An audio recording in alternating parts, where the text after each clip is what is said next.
boils down to one sentence, which is on the front page of today's Sun-Times. Pritzker's graduated income tax plan hits those making more than $250,000. So basically, things will more or less remain the same if you make less than $250,000. If you make more than can't even talk. If you make more than $250,000, your taxes will probably rise under this plan, and it's going to take a long time, by the way, before the plan gets implemented. Like I said, we'll be doing the deep dive next week on this. Meanwhile, back to last night's mayoral debate.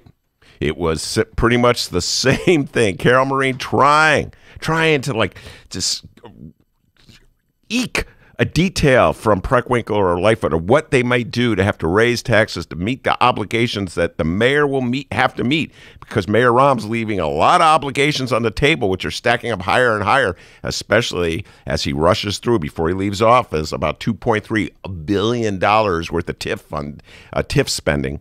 But nope, they're not going to do it. Why? The same reason Pritzker did. They don't want those details to be used in an attack ad by their opponent. So they do various tactics like evasion, pivots, pirouettes, platitudes. We'll get into all this as we take the deep dive in the debate. Bottom line, folks, you can't stand the truth, as Jack Nicholson once said, so they're not going to deliver it to you. We got a great show today, everybody. I'm J.B. Pritzker, and I'm not a perfect person. I love that tape, JB. That brings back great memories, doesn't it, Dennis? Yeah. I am not a perfect. He's not perfect, Ben. Okay. Come on. All right. That was from, I think, when he was caught with the embarrassing conversation with Blagojevich. Wasn't that? I believe so, around that time. Around the time, the embarrassing observations about Jesse White and other black politicians. Anyway, we got a great show. Romano Hussein will be here. Yes, indeed. Romano will be doing installment number 2 of Romano's Rundown, all the great stories of the week. We have a whole the Romano Rundown. What did I say? Romano's Rundown. Okay, well, I'll get it right. We'll get there. Remember this, D. I am not a perfect person. That was good. Thank you. That's why they pay me the big bucks. Seriously, it's called branding. Let's get it right. Brandy. Oh, sorry, that's another song. And we will also have Stacey Davis Gates will be in the studio. We call her the governor. She's from the Chicago Teachers Union. And I know she's got lots of things she wants to talk about. She's a big supporter of Tony Preckwinkle. Yesterday on the show, we had Alderman Scott Wagas back. Big supporter of Lori Lightfoot. All right. Before that, we had Carlos Ramirez Rosa, big supporter of Preckwinkle. We're going to mix it up, folks. Okay. Not playing favorites here. Trying to balance it out. Balance it out. So you get to hear all sides as you try to make your big decision. So Stacey Davis Gates will be here in the 2 o'clock hour. The doctor is here. Miles is here, our editor. He's back from a successful baseball practice. Hit a couple home runs. And so we'll have lots of discussion of politics, and politics today. But before we do any of that, Dr. D's got the national news. All right, everybody. My name's Dennis. It's the middle of the final day of the week, and we have quite a bit to cover from last night's mayoral runoff debate. But we must find out what is going on nationally this afternoon. Well, it seemed like an average day for the president. A morning full of pointless tweets to no one and everyone at the same time. That's how Twitter works, really. By the way, in case you were wondering, Donald Trump still has awful taste in television programming, Ben. President Donald Trump tweeted this morning that the show Fox and Friends is a great show. Did he really tweet that? Yeah. I missed Was there any particular reason for doing that, or just felt, more than likely they're probably saying something he agreed with? Oh, well, there you are. They saying something nice about him, so I love that show. Well, like I said, just an average day. But then, right before his trip to Alabama, he had some interesting comments to share with all of us. It was in response to a House vote on a resolution condemning anti-Semitism. And remember, Dems won the House back in November. Here's the audio of President Trump. And seriously, guys, who keeps vacuuming while our president is speaking? I thought yesterday's vote by the House was disgraceful because the Democrats have become an anti-Israel party. They've become an anti-Jewish party. And I thought that vote was a disgrace. And so does everybody else if you get an honest answer. If you get an honest answer from politicians, they thought it was a disgrace. The Democrats have become an anti-Israel party. they become an anti-Jewish party, and that's too bad. I'm going to Alabama. I'm going to Alabama. I'm going to, wow. Well, Ben, I've known you for a while. What you got a some moment. skin in the game in this comment here. Wow, What do you have what to a say? moment. What a moment. First of all, you're absolutely correct. This is the scene. It's a typical Trump press conference as he's boarding a plane, or is it a helicopter with the Air blades? Force One. Well, somehow he always stands by the engine, so he can't really take a question. Can't hear the question. He could just bellow out over the airplane, the vacuum cleaner. So that's the word that gets out. And then he goes, sorry, I can't hear. I got to go. All right, folks, we're going to unpack this with Romano. We'll be talking about this. Maybe throw it at Stacey Davis Gates as well. Yesterday, the House of Representatives voted to pass a resolution condemning anti-Semitism, anti-Muslim bias, racism of all kinds, bigotry of all kinds, I should say, against Jews, Muslims, Hindus. It is a result of an uproar that followed tweets by Democratic Representative Ilhan Omar of Minnesota. She's very critical of Israel, and the issue with her is, does her criticism of Israel slip into anti-Semitism? I think it's a slippery slope. She's in dangerous country. My advice to Representative Omar is to just relax before you tweet anything. Maybe think about what you're going to tweet before you tweet it, before you insult a whole bunch of people. It's very legitimate to have criticism of Israel, the Netanyahu government, and the policies of Israel in regards to the Palestinian neighbors. But it's that slippery slope. You want to watch it. You want to just kind of like restrain yourself. But what happens? She releases it, and then it becomes this battle within the Democratic Party with everybody who likes Omar. It's like high school again. Everybody like Omar says she has the right to say what she wants. Everybody who's offended by it says she's offending us. The people who like Omar say, no, you don't have any right to be offended, et cetera, and so forth. And so they had a resolution that was called, that was originally going to criticize Omar. And it ended up, because of the infighting in the Democratic Party, because many people pointed out, well, you didn't write a resolution criticizing the bigoted remarks by the Republican legislators against Obama, so why are you doing this one here? So they broaden it, so no group would be left out, and everybody could sign on to it. That's basic 101 of Democrats trying to pave over the differences that could really rip their party apart. So what does Donald Trump come do? He took a page right out of Rahm Emanuel's playbook. If you see an issue that you can use as a wedge to divide your opposition, you just poke at it until you have that wedge. Who is Donald Trump to pretend that he's standing up against anti-Semitism? This was the president of the United States who couldn't even bring himself to condemn the Nazis who marched in Virginia. What was it, last year, D? I think it was last year. So I would make my recommendation to any Jewish voter in the United States: do not turn to Donald Trump to be your ally in the fight against anti-Semitism. All right, hold on. Several hats here on the Ben Joravsky Show. I'm posting to Facebook right now, letting everybody know that we're live. Hey, we're live, everybody, by the way. Live streamers, how's it going? All right, continue, publish. Okay, great. Several hats. Several hats on the Ben Joravsky Show. Got to post it on Twitter next. All right, we're doing the national news here. All right, in other news nationally, the following comes from Axiom. The committee leading an investigation into White House secretary clearance processes has obtained documents. Yes, that's right, ladies and gentlemen, we have the documents. Documents relating to Donald Trump's son-in-law and daughter. The Trump administration had refused to provide the documents, which the Oversight Committee is seeking, following reports that Trump personally ordered Kushner and Ivanka Trump to be given top-level clearance. But according to Axios, the documents were leaked to the Oversight Committee in February. I've not seen these documents, but I got to tell you this. See, all the time, all the while, all these issues are floating around, the Omar, the resolution dealing with Congresswoman Omar, the details of his negotiations with North Korea, issues, Manafort, here's the headline: Manafort given less than 4 years, facing long term. All the time these issues are bubbling up. That investigation into Donald Trump and to Donald Trump's family and to Donald Trump's, even his sons, his daughters, it's coming in closer and closer and closer, D. And I'm just watching this. I'm watching how close can the investigators get to Donald Trump in this term, in this current term, and while he's still the sitting president of the United States. Like, will we actually have an indictment of Trump? The Monroe Anderson used to come on the show all the time, Monroe Monday, talking Trump.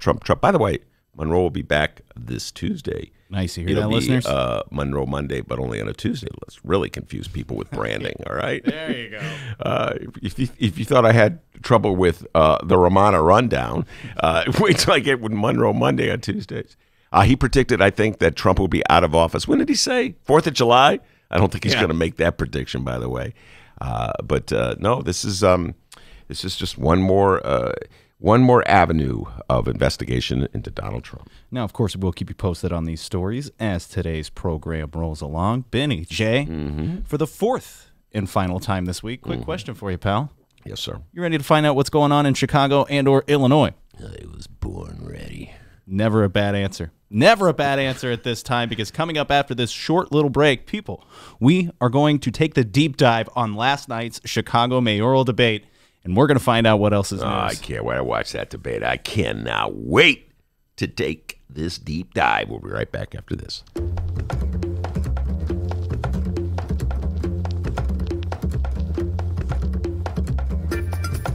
Hey there, producer Dennis here. Thanks for finding and listening to the brand new Ben Joravsky Show. All right, so here's how this works. The Ben Joravsky Show live streams on the Chicago Sun-Times YouTube channel Tuesday through Friday, 1 until 3 p.m. Once the show is over, you can listen to the replay on our YouTube channel, or we throw it online for you to download by 4 p.m. Where can you download the Ben Joravsky Show, you may be asking yourself? Well, you may be asking yourself a fantastic question. You can find previous Ben Joravsky shows and guest interviews through several outlets. The Chicago Sun-Times Online, chicago.suntimes.com, the Chicago Reader Online, chicagoreader.com, and wherever else you listen to your favorite podcasts. Apple Podcasts, Google Play, pick one. Just search for The Ben Joravsky Show. J-O-R-A, V as in victory, S-K-Y. So, let's recap. Tuesday through Friday, 1 until 3 p.m.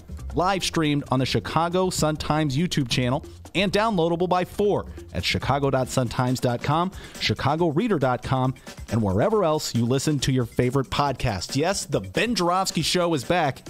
We're live and downloaded. Tell your friends and enjoy the rest of the show.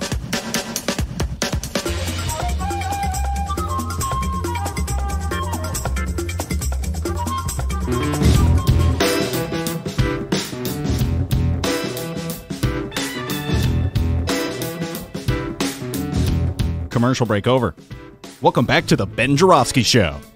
Benny J, take it away. All right, we'll do. We've come to that time of the day. Take the deep dive in the local news, and top of the agenda for local news, last night's mayoral debate. Take it away, Dr. D. Absolutely, people. We're about to find out what's going on locally. It is time for what else is news, people. The magic number is 25. 25 days away from our 2019 Chicago runoff elections.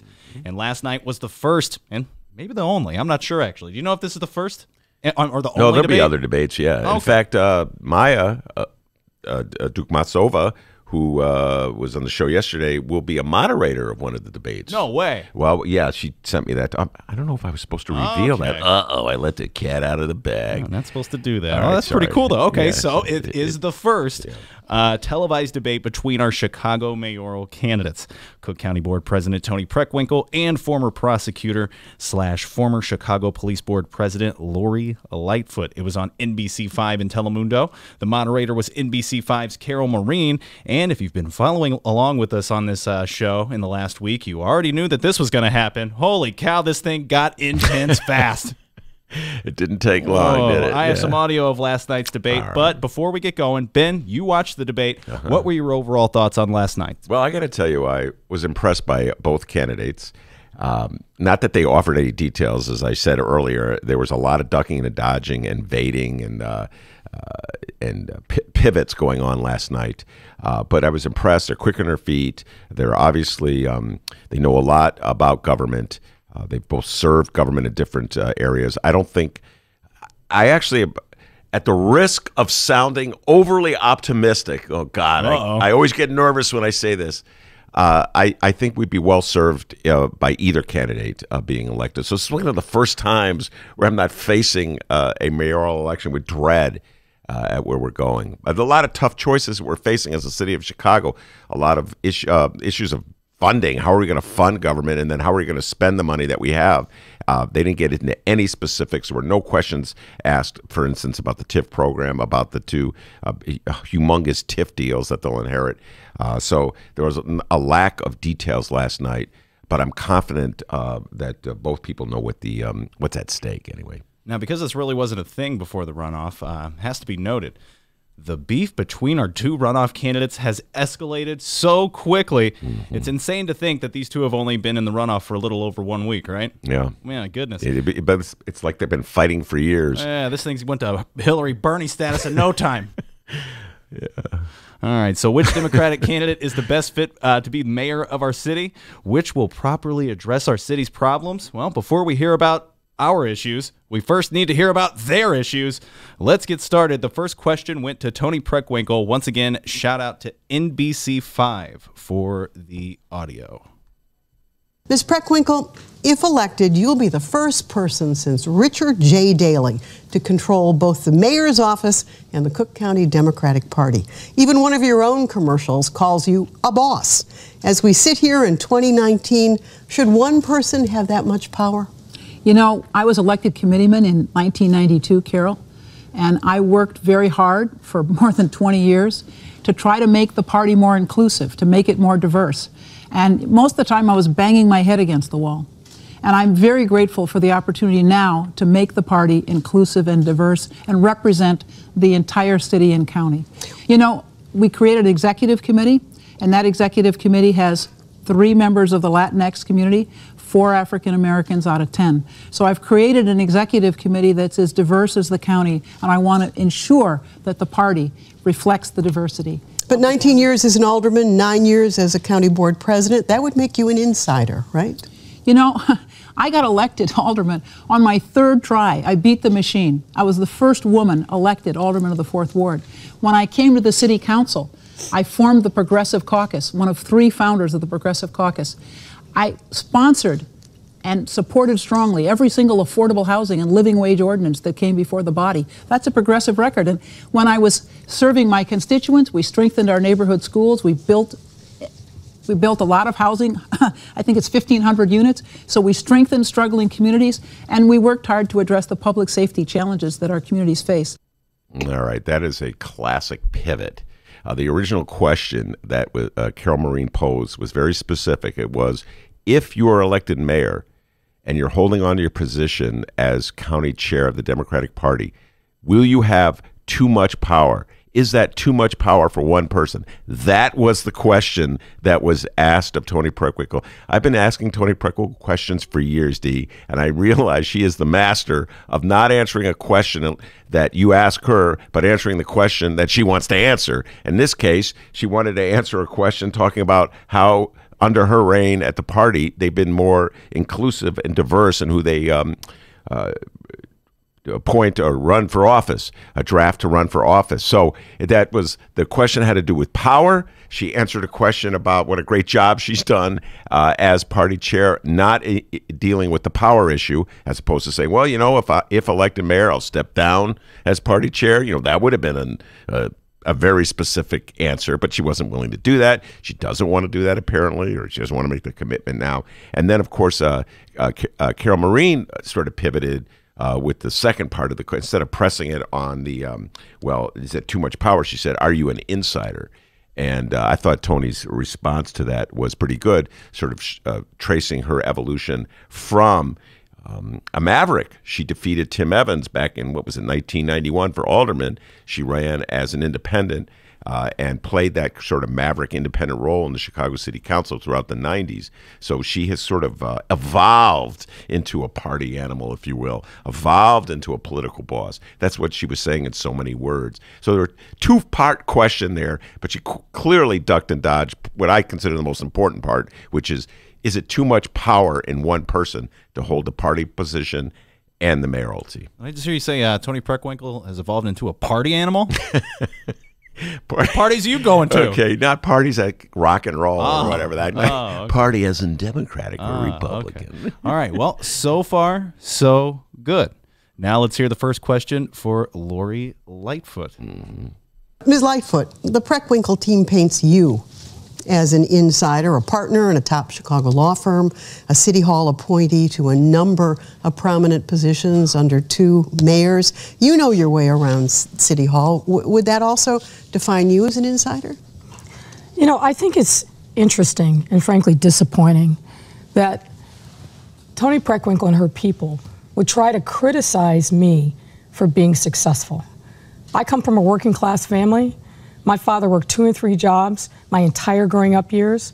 My mother cleaned houses, and then she was an aide in a mental hospital, nursing home, and at the end of her working career, she cared for older people who were at the end of their life and were sick and shut in. They sacrifice every single day to make sure that I could be successful. I am a black success story, as are many people who are in the middle and upper middle class in this city. And for somebody like Toni Preckwinkle and her people to criticize me for being successful, I find it highly ironic. All right, one more time, a pivot. Lori Lightfoot could play the game too, D. The specific question was, are you an insider? And I suppose embedded in that question is the notion that people in Chicago are tired of insiders. They're tired of people who've been part of the process for all these years. They want a clean break from the past, clean break from people who are tied to Rahm, people who are tied to Daley, people who are tied from Burke. So there's many ways she could have directly answered that question, but what she instead did was to hit one of her favorite talking points, which she also hit us with at the Hideout on Tuesday. It's the first time I'd heard her do this. I was impressed with it at the Hideout. I'm impressed with it yesterday, although it really didn't follow directly from the question asked, and that is, you know what? I should not be criticized for my success as a corporate lawyer. Yes, I'm a corporate lawyer, but I came from very modest beginnings and working class background, and I'm a success story. And I shouldn't be forced to apologize for being a success story. So I am a black success story. I think that's the exact quote that she gave. So yeah, she didn't answer the question being, as an insider. Yeah, you're a success story, but that meant you were an insider. So should we be worried about that? Now, the reality is they're both insiders. So maybe she could have said, you know what's the difference? I'm one insider, she's another insider, we're all insiders. But she did not answer the question, D. Instead, she offered up a talking point. So that's 101 of debate tactics. If you don't want to, really, it's not even, I don't even know if she wanted to duck and dodge the question so much as she really wanted to get that talking point out there. All right, now here's where that intense part I was talking about begins to happen. So you both dismiss the notion that you are in any way insiders. Well, look, I'm not a person who decided that I would climb the ladder of the political party, the corrupt political party. I don't hold the title of committeeman, central committeeman, boss of the party. Those are the credentials of an insider. In the positions that I have held, first as a public employee during the term of Richard M. Daley, I worked for the police department, for OEMC, for the procurement department, and I took on and solved tough challenges and, frankly, tasks that a lot of people shied away from. And to suggest, let me just finish, and to suggest that somehow that makes me something other than what I am, the one thing I am is a person who took on Rahm Emanuel. I didn't stay on the sidelines until the Goliath was slayed. I stepped up because I knew that our city needed leadership and to bring to the table voices that needed to be heard. I wasn't afraid of Rahm. You know, I grew up poor too. That's not the point. Yeah. The point is what you choose to do with your time and talent as an adult. I was a teacher. I worked for not-for-profit organizations. I was a staff person in the Harold Washington administration. I've been an alderman. I'm president of the county now. And let me just say, while I was doing that, for the last 13 years, she has been an equity partner, that's an owner of a law firm that defends big tobacco, that defends big pharma, that defends environmental polluters. She herself was was one of the attorneys that defended Merrill Lynch against discrimination suits by African Americans. Let me say something. No, let me finish. I listened to you. Let me just stop you right here. Let me finish. You criticize my law firm. You just took a donation from one of my partners 2 days ago. Everybody's going to get a chance to talk. I love it when hold on to your separate corners, everybody. It's like the referee in a boxing match when they go into the clinch. Bring it up. By the way, Toni Preckwinkle, I got to give her credit. That was a very effective parry that she did, laying out the case against Lori Lightfoot, if you will, that Lori Lightfoot is effective. It's not so much that she's an insider in the classic Chicago definition of the word, but that as a corporate lawyer, she has dedicated herself to defending and helping and assisting the well-to-do to the detriment of the rest of us, as opposed to being on the front lines fighting for the common man, if you will. I thought Toni Preckwinkle did a very effective job of positioning Lori Lightfoot in a way that Lori Lightfoot does not want to be positioned, and forcing an issue that Lori Lightfoot doesn't want to deal with it. And so Lori Lightfoot's response is to say, if you feel so bad about corporate lawyers, why'd you take the $2,500 contribution from the lawyer? So she's trying to parry her back. And when Lori Lightfoot does that, she talks over Toni Preckwinkle and enables herself to avoid answering directly the issue, which is a very important issue. People talk about, since they're not giving us any information, D, about what they're going to do once they're elected as mayor in terms of policies, it becomes a character test. You know, which person do we like more? Which person do we trust more? Who do we think is going to look out for our interests more? And so if Toni Preckwinkle can present Lori Lightfoot as a cold, unfeeling instrument of corporate America, that may be a way she can win over votes. Lori Lightfoot doesn't seem to be able to deal with, at least in that moment. It'll be interesting what Romano has to say about it when we bring her on. But at least at that moment, she didn't seem to be able to deal with that very effective parry by Toni Preckwinkle. Yes, in studio, Romano Hussein. We're going to be doing the Romano Rundown. What's it called again? A Romano Rundown. All Get it right. Installment number 2. All right, we get the T-shirts out next week. All right, but before we get to that in our break, let's finish it out here with Toni Preckwinkle's response. I didn't interrupt her. I'd be grateful if she was just as courteous to me. You know, and she's also defended Clark Oil against age discrimination suits. So the question is not that you're successful. It's possible to be very successful and not be an equity partner and owner in a firm that has a history of protecting the privileged and the powerful against working people, against working families. That's what she's done. That's what she's done. I got to respond Ms. Lightfoot's response. Go ahead. I wondered the level of nastiness and hypocrisy that you were going to bring to this discussion. Rather than talking about the issues that I think are important for voters all across the city, you just took a $2,500 donation from one of my partners. So if we were so awful, why are you constantly soliciting donations to your current campaign from partners at Mayor Brown? That is a height of hypocrisy. And let me tell you something else, President Preckwinkle. While you have been in your public life, you have aspired to buddy up with and defend the likes of Jill Barrios, who absolutely has completely crushed the dreams of low-income black and brown homeowners all over this county. You have taken money from and given a job to Ed Burke's kid. So I find it the height of irony that you're criticizing me for the things that I have done in my life, both as a lawyer, and I'm proud of the fact that I rose to be a senior equity partner in a law firm that frankly uses its resources to do good. All right. In your corners, in your corners. I'm telling you. They're both good. I said that. Lori Lightfoot's quick on her feet. She came back hard, all right, with the Joe Barrios. Crush the dreams. Joe Barrios. They'll be pounding Joe Barrios for 20 years now, D. You know, they used to be Todd Stroger. Oh, Todd Stroger. He was the face of all that was wrong with government in Cook County and Chicago. You know, always avoided mentioning Richard M. Daley because everybody, including Preckwinkle and Lori Lightfoot, was supporting Richard M. Daley.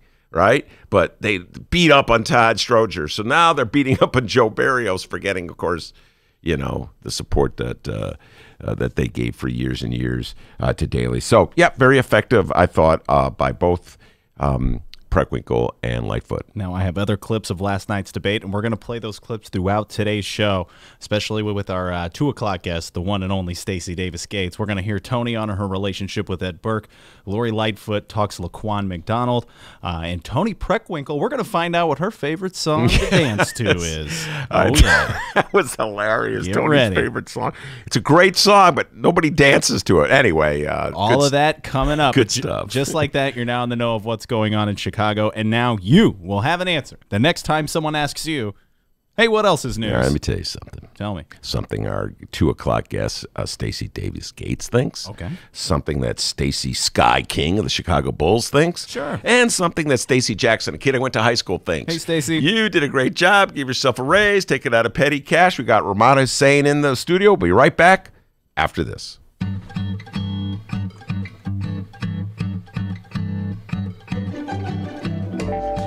If you would like to advertise with the Ben Joravsky Show, and who wouldn't, contact Tracy Baim at publisher@chicagoreadercorp.com.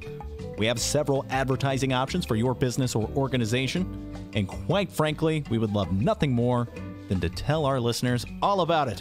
Once again, that's Tracy Baim at publisher@chicagoreadercorp, that's CORP as in Paul.com, to advertise with the Ben Joravsky Show, the Chicago Reader, and the Chicago Sun-Times. We look forward to plugging you. Okay, well, that came out kind of weird. More of the Ben Joravsky Show live and downloaded in moments.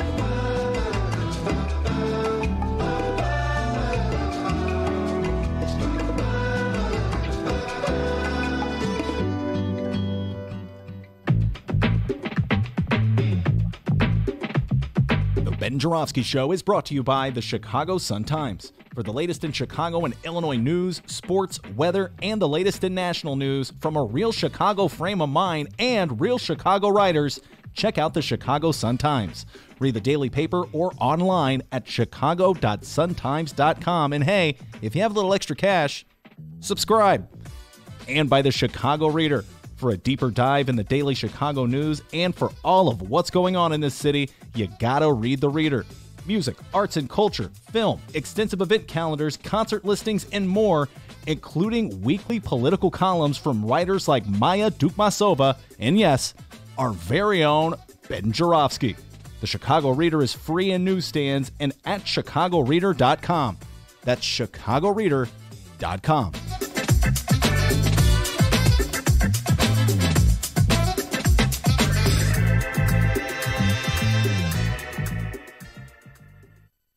Hey, welcome back to the Ben Joravsky Show, live from the Chicago Sun-Times. Yes, indeed. We're live from the Chicago Sun-Times. Romano Hussein is in the studio with me. Every Friday at this time, Romano comes in for the Romano Rundown. It's time for the Romano Rundown. Down. Take it away, Betty J. Okay. I love that song. Of course, that's Conquistador. Anyway, it's not Conquistador. Anyway, Romano Hussein, editor at the Chicago Sun-Times. Welcome back, Romano. Thanks for having me again. All right. Well, you're going to be back every Friday. She doesn't have any choice. I've already told her, Romano, you got to come in on Friday. All right. The Romano Rundown. And I guess there's no particular reason why I have the order I do other than for this particular rundown. Then I just liked it. Today's Sun-Times, I'm going to show it to all our listeners, is a classic, and I mean classic Chicago Sun-Times headline. I don't think you get the full flavor, Romana, if you just follow the news on the internet as you do from the paper itself. You know what I'm saying? No, not at all. Not with the headlines and the pictures and just the big lettering. It's a different feel. But I'm older, so I read the paper, so I'm a different person than a lot of people. And this has to do with R. Kelly, of course, the singer who is now, I think he's in jail. He's back in jail. Lately, let's see, the headline is R. Kelly's previous lawyer, quote, he was guilty as hell. It's a headline on a Neil Steinberg column. Romana, talk about what revelations were in this column. So Neil Steinberg had sat down with Ed Jensen, who was R. Kelly's lawyer, in 2008 when he was first in court for the criminal conduct, their alleged criminal conduct, because he did get off. So Ed Jensen was just talking. He was pretty, he's been battling, various illnesses for a long time. So I remember just covering court cases at that time, and he was already in a wheelchair. And I believe when he defended R. Kelly, he was in a wheelchair. But he's pretty sick right now. And I haven't asked Neil what prompted him to go talk to him. But, they obviously started talking about R. Kelly. And Ed Jensen just talked about how, he's defended people who are innocent and he's defended people who are guilty. And he says that R. Kelly was definitely guilty. And I just thought it was interesting with the revelations about him giving libido-killing injections to him to keep him from more trouble. And I know it's, this is a very serious subject, but I just kind of had to... It took me back a little because I was like, I didn't know there were those types of injections. I know there's Viagra and all this other medication, but I just never heard of that. I never knew that was a problem or something that people actually took injections for. So that was pretty interesting. I thought the second thing that kind of jumped out at me was that Jensen said that because of him, R. Kelly changed the lyrics to his song Ignition, which also cracked me up because you have this older white guy influencing the song of an R. Kelly song, So I thought it was pretty funny. I know this isn't a laughing matter. It's a very serious subject, but nonetheless, it is pretty funny, the notion that did make me giggle. He said that originally it was a song about him being a driver's ed teacher. Yeah.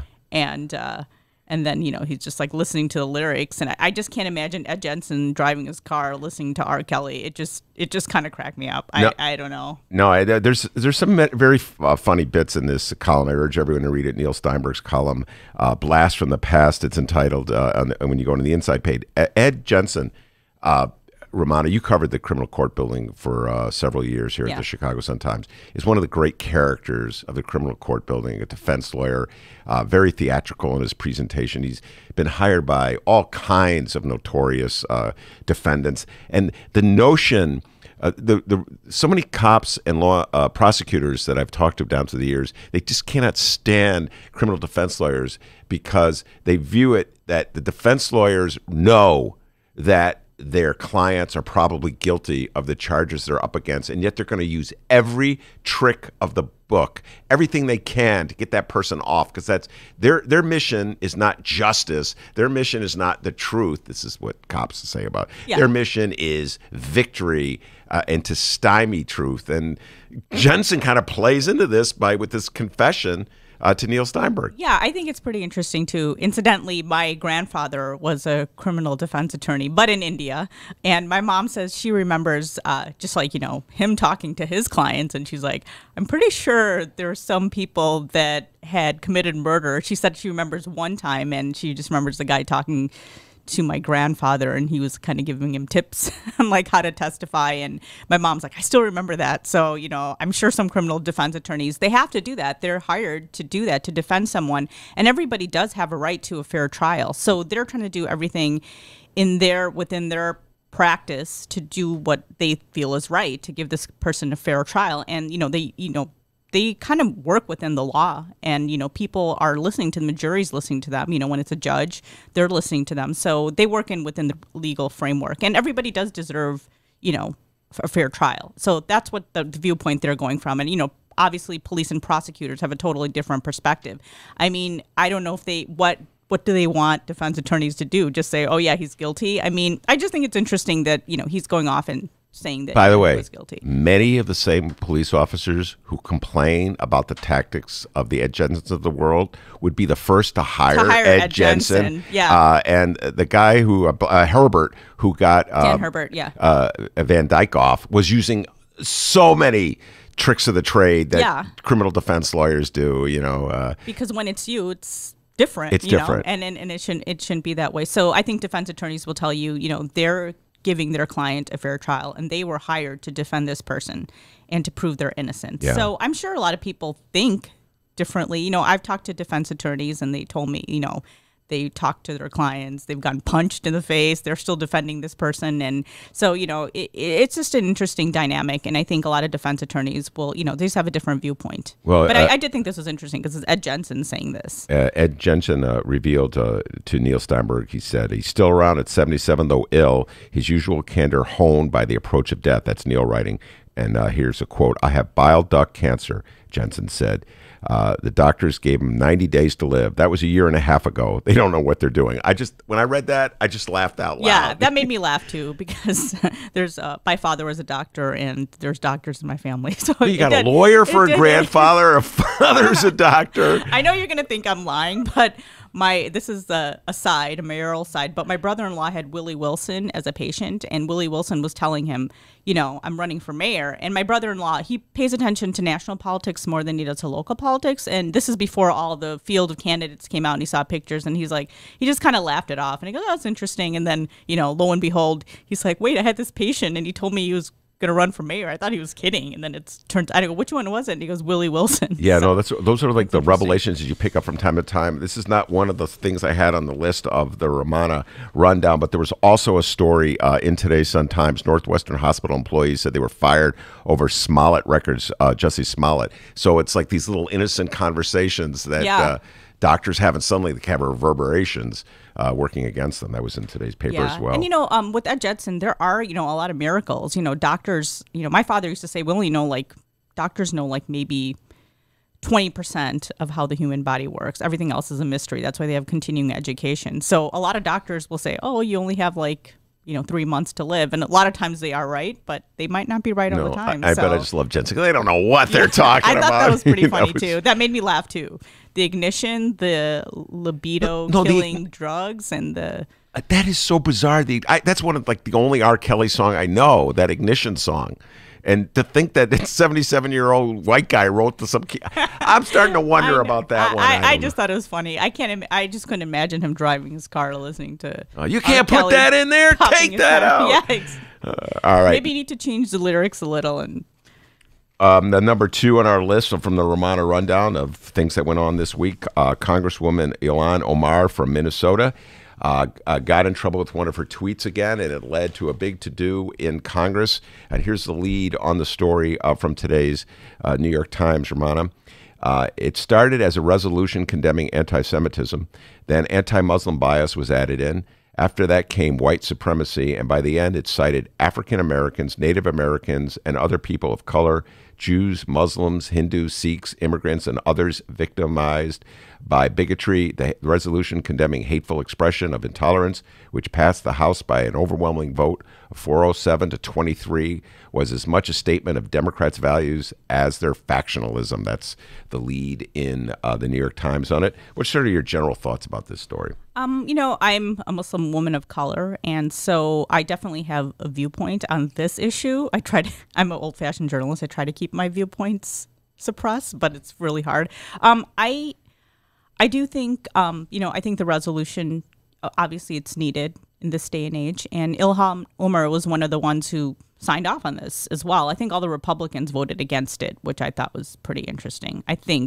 I'm pretty sure there's 30 something. Yeah, but some Republicans voted for it. Okay. Yeah. I think it was a majority voted against it. I think I read somebody's tweet, a human rights activist, who said that it's sad that this resolution against among other things Islamophobia kind of started off rooted in Islamophobia. That's how a lot of Muslim people felt, a lot of Palestinians felt.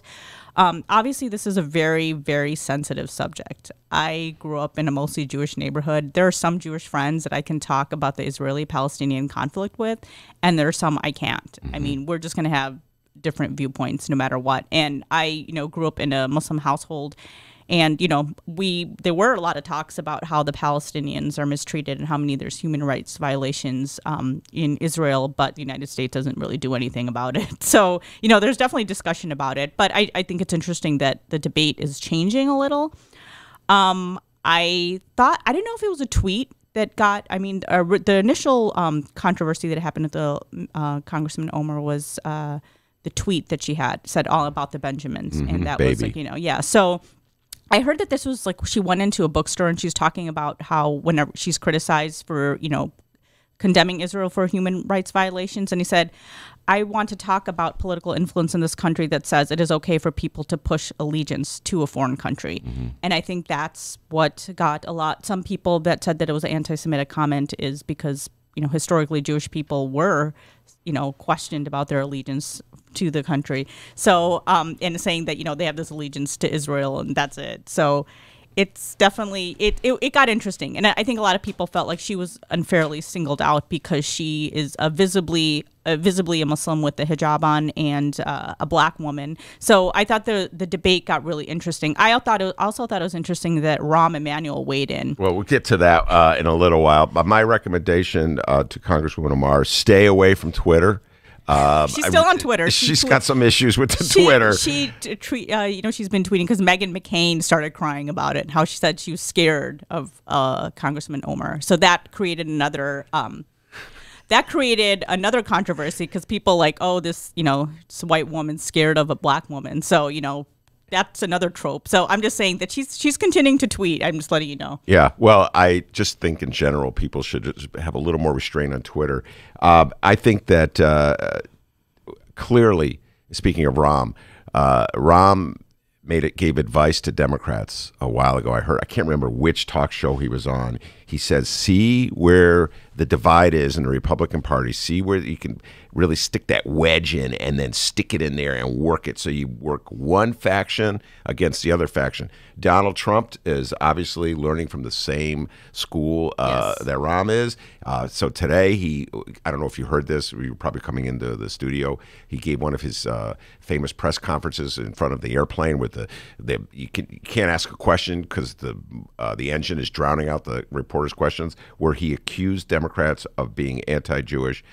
Coming from Donald Trump, that is so outrageous. This is a man who wouldn't even condemn Nazis marching through Virginia, a very real threat with Nazis with torches marching through Virginia. But so clearly, but obviously, the Republicans are going to do everything they can to manipulate this and work this wedge in the hopes that like I'm thinking wherever there's a heavy concentration of Jewish voters, Florida, that's a swing state. Maybe you could get Florida. Pennsylvania, that's a swing state. Ohio, you see what I'm saying? I don't know. Pennsylvania and Ohio had our Jewish population. Well, Pennsylvania has like around Philadelphia. I'm not sure about it. Now that I think about Ohio, I'm not sure. Shaker Heights, there's a community heavily Jewish. But anyway, the point is that if you can work that wedge issue to your political advantage, you're not worried about like bridging, different community groups, trying to get different communities working well together. You understand? It's a political wedge. For sure. And that's what Donald Trump is going to turn it into. So that's my advice to Congresswoman Omar. Just stay away from the Twitter for a month, okay? Just stay away from it. It's an addiction people have. All right, the mayoral debate. You heard bits and pieces of it. What's your general thoughts of it? I actually heard bits and pieces of it. I didn't watch it. I was ready to leave work as soon as it started. But I know you said it was sounded like a boxing match, but it actually kind of sounded more like a wrestling match to me from what I saw. And I saw that Carol Maureen had to give him a timeout, which I thought was pretty funny. It sounded like, the gloves are off and they're kind of swinging at each other. And it's getting pretty interesting. And I thought just listening to the audio, it's getting pretty heated. They're both kind of seen as these really serious women.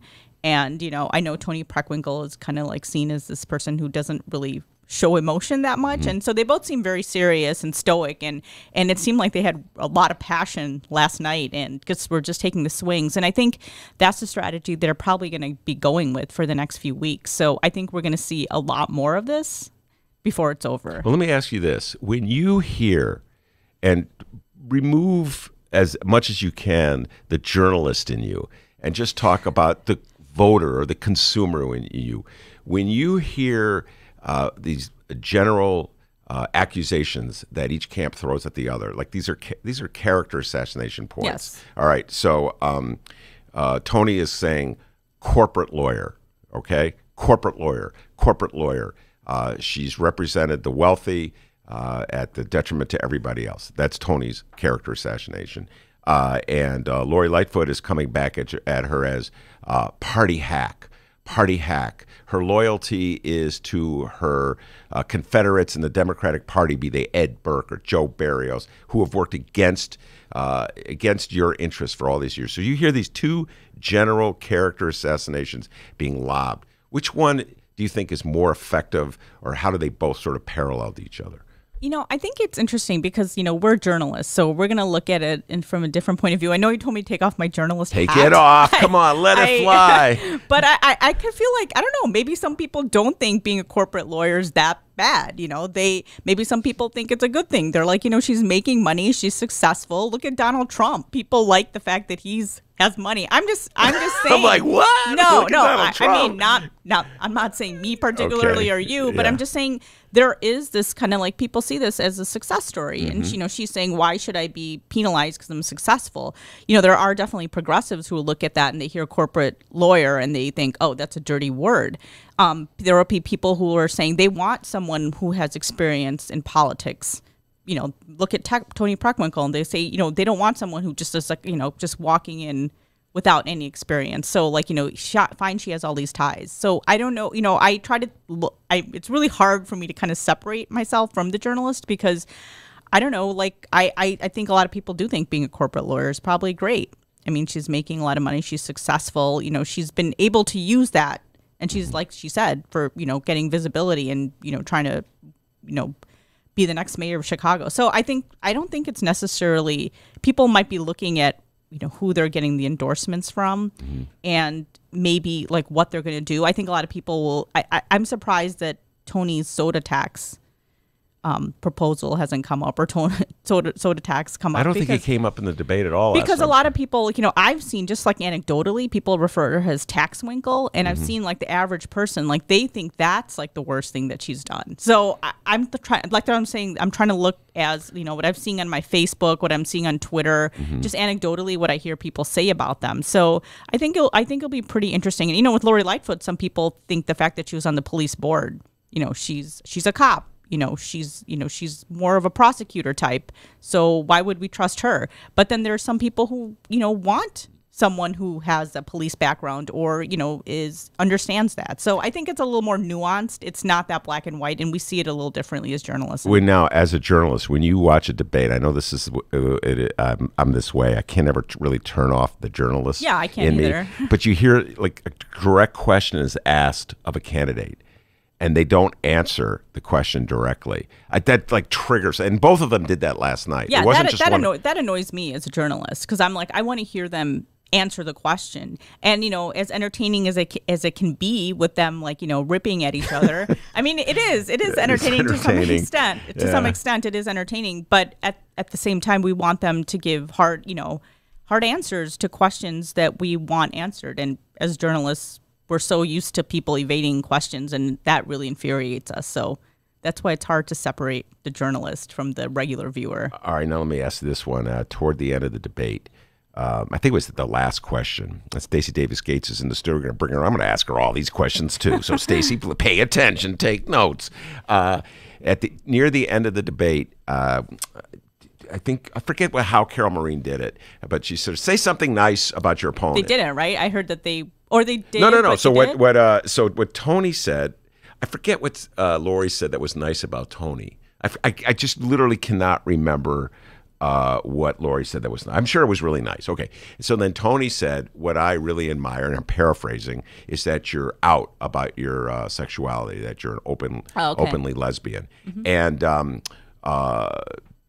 I heard that. I have to admit, I just heard it. I was like, oh, it's pretty cool. And she was doing it as a generational thing. Like, my generation, people wouldn't come out, and they would live in the closet. So I give you credit for that. But then on Facebook and Twitter and that kind of thing, social media, people were saying, you know what? That was dog whistling. That what, in fact, Tony Preckwinkle was doing was calling attention to the fact that she's gay. Yeah. So, like any voter out there who would have an issue with that was Tony Preckwinkle's way of saying, hey, did you know? But how do you read it? I think that anybody who's plugged kind of knows that, right? Plugged in. Anybody who knew that about the elections, anybody who's paying attention or watching the debates, I think knew that going in. So I know some people might see that as Tony doing that, but if I saw that, that's not what would pop in my mind. All That's right. not the first thing that would pop in my mind. I think Stacey Gates agrees with you because she's nodding her head as she sits there.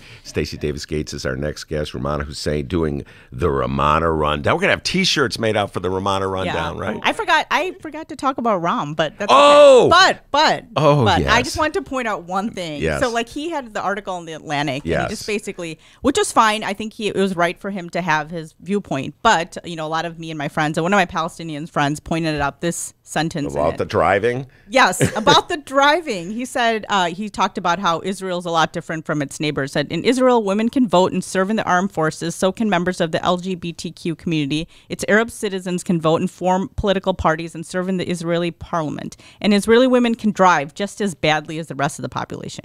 Now, if Rahm Emanuel knew anything about the Middle East, most countries, up until I guess just Saudi Arabia, was the only country where women weren't driving, and now they are. But there is a documentary called Speed Sisters about Palestinian race car drivers driving race cars in the occupied territories. So I just want to tell Rahm Emanuel that Palestinian women do drive. All right, here's my recommendation. Congresswoman Omar, stop tweeting. Mayor Rahm, stop writing essays in the. By the way, I don't believe he wrote. Do you think Rahm wrote? You read the essay? I know. Yes you, or no? I know you and my husband had discussions about whether he reads books, although on his list. I think he could have written it. It sounded like Rahm. Well, wait a minute. I think yes, literally, he could have written it. I mean, clearly, Rahm knows how to use a pen. I'm holding a pen up, listeners, and he can write. But did he write it? Is the question. Don't duck and dodge, Romana. Answer the question. Maybe he didn't, and he actually knows that Palestinian women can drive. So next time I see him, maybe I'll ask him that. You know what? He's outraged. How dare you, speechwriter? Write that. I know Palestinian women can drive. Anyway, Romano Hussein. And we didn't even have an opportunity to discuss the Sox issue. We'll do that next time in the debate. I'm sure we'll talk about the Sox and Cubs more as baseball season gets underway. All right, Romano Hussein is a huge Cubs fan, ladies and gentlemen. I will not hold that. I love the Cubs, too. I will not hold that against her. Anyway, Romano, thank you so much. It's called the Romano Rundown. This has been the Romano Rundown. She has her own song, Romano Hussein, for the Chicago Sun-Times. Stacey Davis Gates is on deck. We'll bring her on when we return.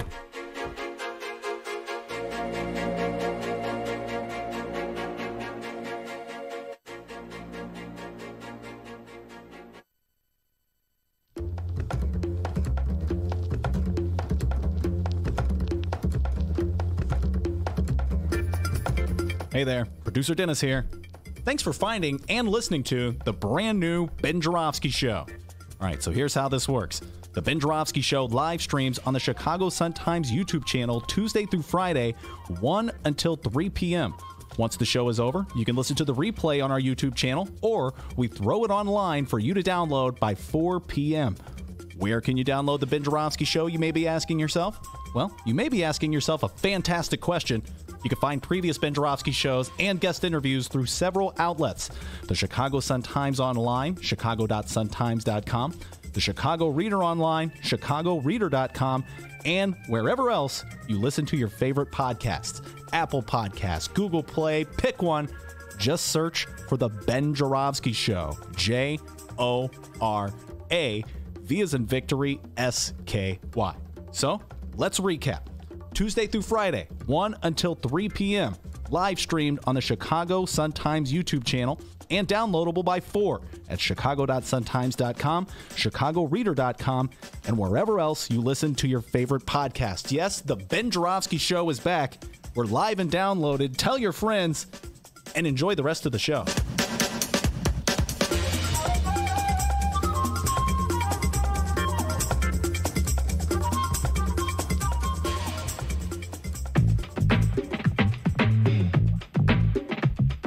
Ben Joravsky Show is brought to you by the Chicago Sun-Times. For the latest in Chicago and Illinois news, sports, weather, and the latest in national news from a real Chicago frame of mind and real Chicago writers, check out the Chicago Sun-Times. Read the daily paper or online at chicago.suntimes.com. And hey, if you have a little extra cash, subscribe. And by the Chicago Reader. For a deeper dive in the daily Chicago news and for all of what's going on in this city, you gotta read the Reader. music, arts and culture, film, extensive event calendars, concert listings, and more, including weekly political columns from writers like Maya Dukmasova and, yes, our very own Ben Joravsky. The Chicago Reader is free in newsstands and at chicagoreader.com. That's chicagoreader.com.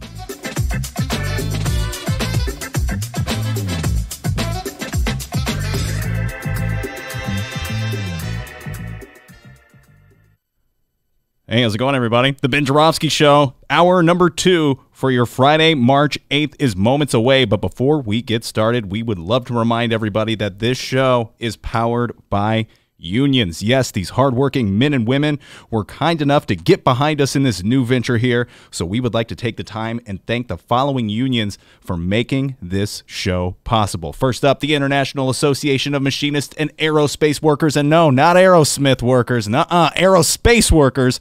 Local 126 and District 8. What is an Aerosmith worker? I guess it's like a roadie. All right, the International Association of Machinists and Aerospace. Oh, I've said them already. The International Brotherhood of Electrical Workers, Local 9. And we'd like to thank the International Union of Operating Engineers, Local 150. All of those unions, thanks. And also a huge shout out to our good friends at the Chicago Federation of Labor. Hour number 2 of your Ben Joravsky Show begins now.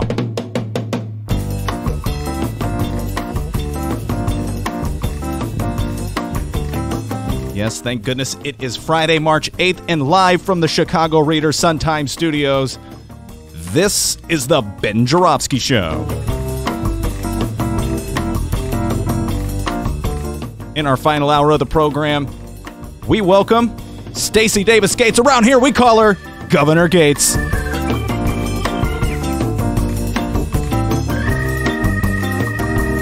And now your host. Yeah, around here we just call him Ben. Chicago Reader columnist, Benny J. Ben Joravsky. Yes, indeed. Stacey Davis Gates is making her first visit to our beautiful new studio here at the Chicago Sun-Times building. We're going to bring her on. When she comes on, I'll explain why we call her governor. People listening to us for the first time didn't listen to the old show, so we'll do all that. But you got an update for me, D? Absolutely, I do. We're about to go to you. And yes, I'm talking to you, the Ben Joravsky Show listener. It is time to check these social media pages that we have. Ben, it looks like we just reached 600 likes on the Ben Joravsky Show Facebook page. Consider we were at 0. Remember the old one got blown up? Oh, yeah. It's a grassroots campaign. We're coming for you, 700. Blew up our old Facebook page, Stacey. All right. Quite a few of you have reached out and liked the page in the last 24 hours. So, Ben, what do you say we give a shout out and say hey to those who just like the page? Yeah, I think that's a good idea. Yeah, I think so too. Hey, Jason! How's it going today, Jason? Hope you have a good weekend. Thanks for liking the page. You're awesome, man. Shout out to Chris. Hey, Chris, how's it going, dude? Thanks for the like. We really appreciate it. All right, now, not only do we have to give Skip a shout out, we also have to send listener Skip on Facebook an invitation, Ben. I don't know if you remember this, but now anytime we see a friend with a profile picture of them with a musical instrument, we invite them to the Ben Joravsky Show Band. Remember this? Yeah, I remember that. Yeah. That's right. The Ben Joravsky Show Band. We're getting the band back together, all right? And right now we have one member. Okay. It's Skip. Okay, Skip. Skip's the member. He plays acoustic guitar. Oh, well, according to his Facebook profile picture, he plays acoustic guitar.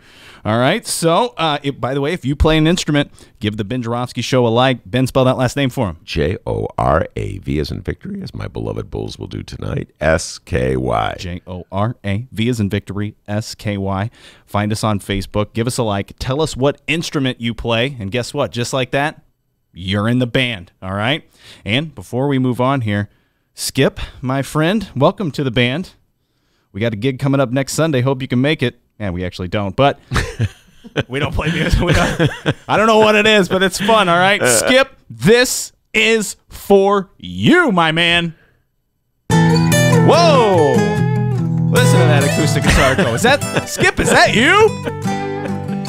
Oh, my goodness. You're on fire, Skip. Skip can play. Whoa. All right, guys. Wait, that's, I know where that's going. I knew you'd recognize it. All right, we're about to get busted for copyright. I got to hurry up. Get rid of that. That's gone. All right. Here come the lawyers. If you play an instrument, head over to the Ben Joravsky Show Facebook page. Give us a like. Tell us what instrument you play, and you are in the band. Skip wailing on the guitar. Yeah, thank you very much, Skip. Good job. I think that, what song was that? That was the Hotel California. Yeah, that's what that was. Anyway, Stacey Davis Gates is her name. We call her the governor because way back when, I think it was the summer of 2018. No, it was about probably January of 2007. Again, my time is all mixed up, Stacey Davis Gates. I was on this crusade about why women are not running for office. Remember this one, Stacey? I do. And so there were, I forget how many candidates for governor in the Democratic primary, and I was, for whatever it was, I've lost track. I can't remember. There were 5, 6, whatever there were, all men. Yep. And so I had this list. I go, why isn't Susanna Mendoza running? Why isn't Carol Ammons running? Why isn't Kelly Cassidy running? Why isn't my girl down in the 10th Ward, Alderwoman Sue Garza? I know you're listening, Sue. Why isn't she running? Why isn't Stacey Davis Gates running? So we just turned it into Governor Gates. Do you have any better answers for that, by the way, to this question? Why aren't? And that way, we time out. Here we are. Here we are. 2 women running so for mayor. So you I guess that's probably. organized that, Ben. You organized it. Yeah, it was all me. You organized it. Yeah. What do you think about that? Just before we get started. First, I want to just say how happy I am to be back with Ben and Dennis. My week is complete. Yeah. You know, seriously, I've missed this interaction. It was definitely a highlight of my month, and so dope to be back. Wait, do you play an instrument? Poorly. Oh, okay. Hey, we'll take it. You're in the right now. You're. And yeah, you were a regular on our show back at the old show, which we won't talk about. Came like to an that. abrupt end. We just move on, Stacey, and welcomed you back to the new show. Really great, entertaining, enlightening conversations we'd always have about the issues of the day. You would drive in and you would be just filled with passion from the drive. So I know There's another word, but we'll not say okay, well, we'll use that one. But let's just start with that opening question that just popped into my mind. When you first were coming on the show, we were talking about the fact that no women were running for the most important office in the state of Illinois, governor. Mm-hmm. And now we have a situation where the next mayor will be a woman, will be a black woman, because the 2 women that emerged, it was the 2 candidates that emerged from the first round are women. So what's your thought? Is that progress? Absolutely it is. You know, I remarked on election night that back in 2013, the black women who were in the news with Rahm Emanuel were begging for their schools not to be closed. Were begging for resources from their schools. Was Karen Lewis calling truth to power at that time? And so to fast forward to 2019 and experience this renaissance of sorts is pretty dope. It's a testament, quite frankly, to the work of the grassroots that's been done in these intervening years to push forth a message that looks quite different from the neoliberalism of Rahm Emanuel for the cuts, closures, efficiency message, that you can actually see something a little different and hear a little different. Toni Preckwinkle is running as a teacher who understands, you know, what public educators need, what we need in our school communities. You hear conversations about rent control, because I don't care how we do this. If black people don't live in the city of Chicago, if black people can afford to live in the city of Chicago, the city of Chicago ceases to be what it is right now. Working people have a very difficult time existing in this space as it is currently configured, because it does not respect the public sector. It does not respect the need for people to have gainful employment. So the overall discourse is already a win for the work CTU has done with, you know, our allied groups over time. And we are very pleased about the conversation, as we are about Byron Sigcho in the 25th Ward. We're in the 25th Ward, are we? Where we are right now? No, this is probably, well, there's so many zigs and zags. Well, if I had to put money in Vegas, I'd say we're in the 42nd Ward, but you know what? I do not know because of the zigs. I like how you're looking at me like, dude, I have no clue. Well, but it could be the second ward. I mean, there's so much gerrymandering that's going on. Yeah, for sure. So you get Byron, you get Jeanette Taylor, a diet hunger striker, Rosanna, you get Rafa Yanez, you got Maria, who already won up in the 49th ward. You're going to have a different configuration of a city council, and that's going to be a good thing. The city deserves ongoing debate, like yesterday with Lincoln Yards, and how, you know, the tweets coming out about Kappelman saying that he didn't want to be here all night. Like, word? Where else do you have to be? Because this is your job, bro. Yeah, no, it's just ridiculous. It's a ridiculous concept that the people who take umbrage with this plan, which is, by the way, a huge giveaway to developers that will take money away from the public sector, including our public schools, in a place that is not blighted, by the way, that you're pissed off that people are pissed off. That is absolutely ridiculous. And he doesn't know how antiquated his thought process on this is, too. Yeah, by the way, before we leave that topic, we were on the air live, and yesterday Scott Wagasback came in, and he had just come back. Alderman Scott Wagasback had just returned had come here from that zoning committee hearing, which was chaired by Alderman Kappelman that you were alluding to from the 46th ward, and he pointed out that when the meeting began, Kappelman said, I didn't know this, he just said this, broke the news to me here. He goes, Kappelman said that I want to defer this matter to another meeting. A couple of Alderman Burnett, maybe in the 27th ward for all I know, now that I think about it. Well. But anyway, Alderman Burnett got up and said, you can't do that. I'm like, what? He's the chairman. He said he's not really the chairman. Yeah, you're kind of just the vice chairman who's acting like he's the chairman. So I had many thoughts when I heard that. My first thought was it was scripted. I just had the feeling that Kappelman was trying to protect himself. You had the feeling. You had the feeling. I guess you shared that. So did everyone in Chicago. Yeah. Unbelievable how this goes down. My argument has been from the get-go, well, first of all, I don't like the plan, all right? I'll tell you that, and you know that, Stacey. Zero taxpayers in Chicago should like the plan. To be perfectly honest with you, we are subsidizing a wealthy developer in a wealthy part of town that doesn't need a TIF. Yeah. That's just the bottom line. Happy about it is not the statement we should make. We should be outraged about it. To hear Carrie Austin even say, I'm not going to refuse this development because I wish we could have one in my ward. I'm like, yo, yeah, because blight, that's exactly why you should be pushing back and saying no to this development, because it isn't in your ward. And the TIF statute was created to assist your ward in developing itself in the same way that Lincoln Park is already developed. So give me a break on this. No, it's wrong. It is very, very wrong. I appreciate the momentum of moving forth an agenda that looks different from the one that we've had for so long. And it's still going to take time. The thing about this work that is absolutely frustrating for a lot of people that I work with in the union and in the community organizations is that it's so incremental, right? It just seems like, it takes so much for us to get so little. And we still got to do it because look at the Chicago right now. Rosanna Rodriguez comes in first place in the runoff in the 33rd ward, who is running as a Democrat socialist, running as that. That is significant.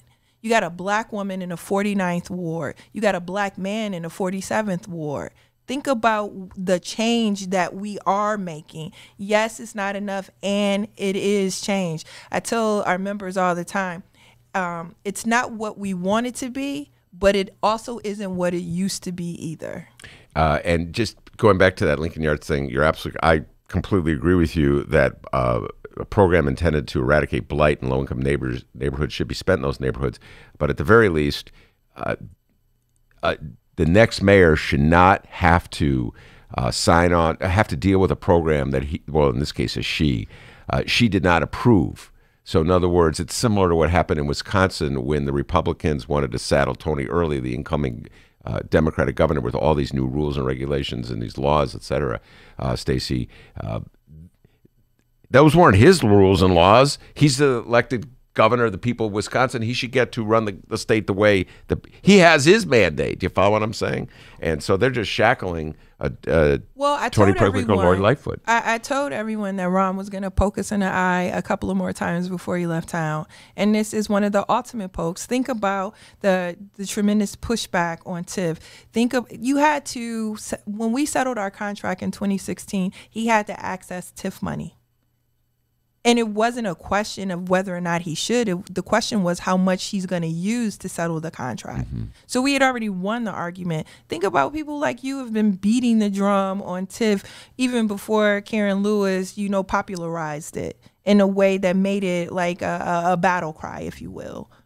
So this is him poking us in our eye. Like, I am the mayor, and this is what I can do, while I also write bad essays for the Atlantic. We'll get into the essay. Did he write the essay, Stacey Davis Gates? Well, I'll put her on the record on that one. We'll have more with Stacey Davis Gates when we return. The Ben Joravsky Show is brought to you by the Chicago Sun-Times. For the latest in Chicago and Illinois news, sports, weather, and the latest in national news from a real Chicago frame of mind and real Chicago writers, check out the Chicago Sun-Times. Read the daily paper or online at chicago.suntimes.com. And hey, if you have a little extra cash, subscribe. And by the Chicago Reader. For a deeper dive in the daily Chicago news and for all of what's going on in this city, you gotta read the Reader. Music, arts and culture, film, extensive event calendars, concert listings, and more, including weekly political columns from writers like Maya Dukmasova and, yes, our very own Ben Joravsky. The Chicago Reader is free in newsstands and at chicagoreader.com. That's chicagoreader.com.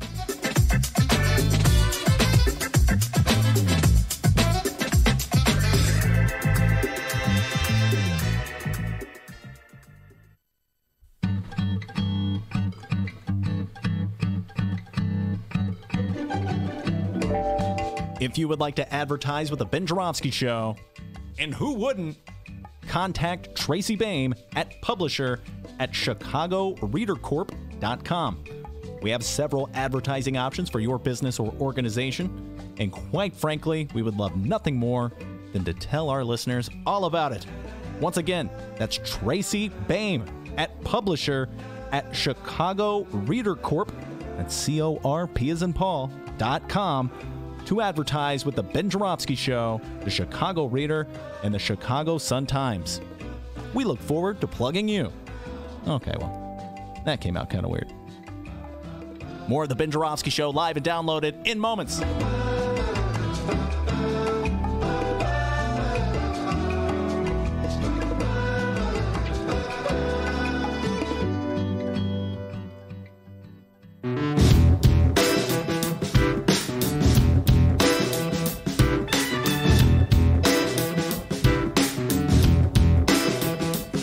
Welcome back to the Ben Joravsky Show, live from the Chicago Sun-Times.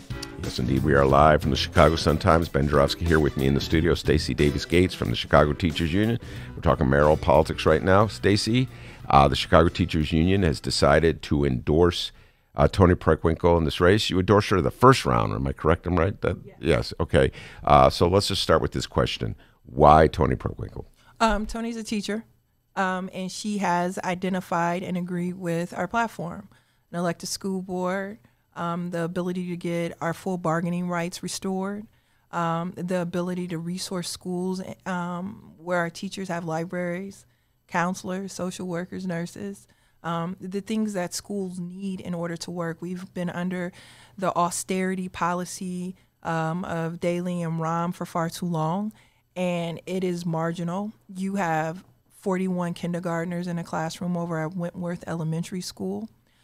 Down in the 10th Ward, you have facilities that need repairing and also have over 40 kids stuffed into a classroom.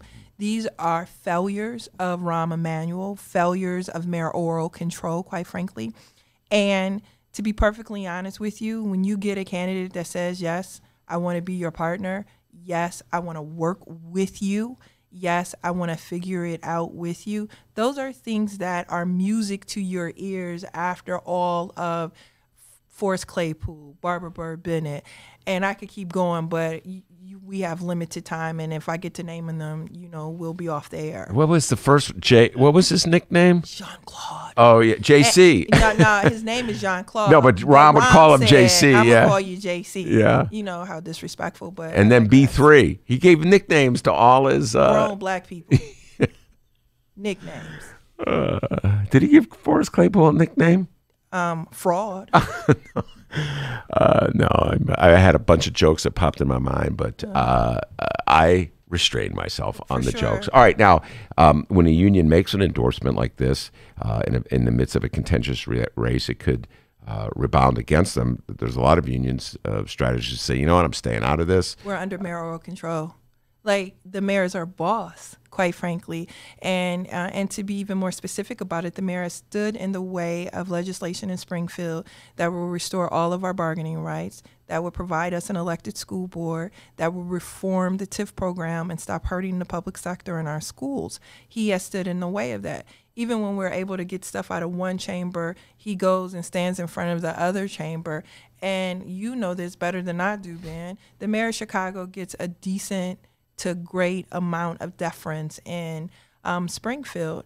And our teachers, our students, our school communities need some legislative relief, because in 1995, Mayor Daley went to Springfield and got complete and sole control of our schools. Now, we've done a lot in Springfield. We've helped to push for a new funding formula that looks a lot like the school Chicago children deserve.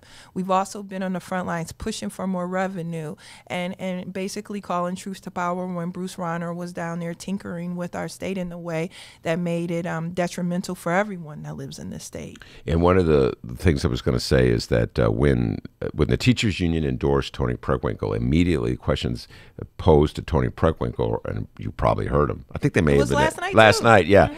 Can you say no? Why would you want to say to the no Chicago to us? Teachers Union? First off, why would you want to say no to smaller class sizes? Start there. Why would you want to say no to the experts being able to help direct the education of children in this city? Why would you say no to librarians and social workers and nurses and other clinicians in our schools? It's really a question that comes from cranes and people who do not want to share, or people who do not want to pay their fair share.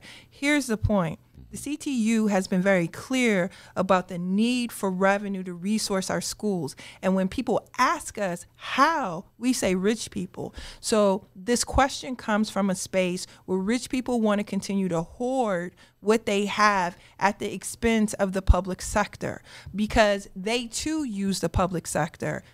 Sterling Bay, right? Mm-hmm. This development is going to benefit from taxpayer money that would otherwise be used to resource the public sector. So of course they would want to say, Tony, I need you to say no to school communities and the voices of the teachers that are unified under the union, because we wanted to build a blighted development in Lincoln Park.